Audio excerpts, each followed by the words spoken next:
During the Depression, food was everyone's first and most important concern.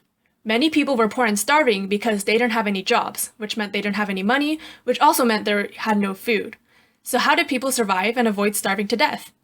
Well, the main way people got through their hunger was by saving as much money as possible. They prioritized price over everything, so most Depression foods were tasteless and bland.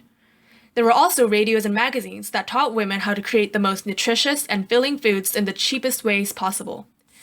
These low-cost meals had to be as filling as possible because no work could be done if the man was too hungry. So the more energy the man got, the more work was done, and the more money was made, which also brought in more food on the table.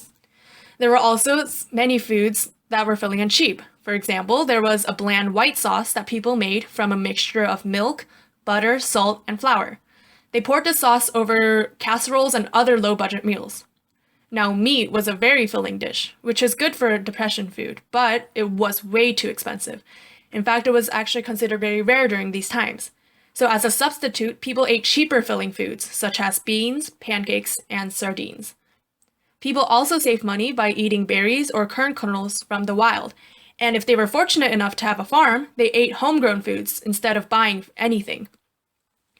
In the Grapes of Wrath, the Jodes dealt with their hunger by preserving food.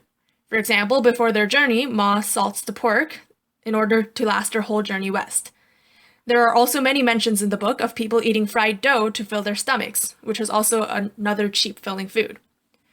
So even though many people starved during the Depression, everyone did all they could to keep their families fed.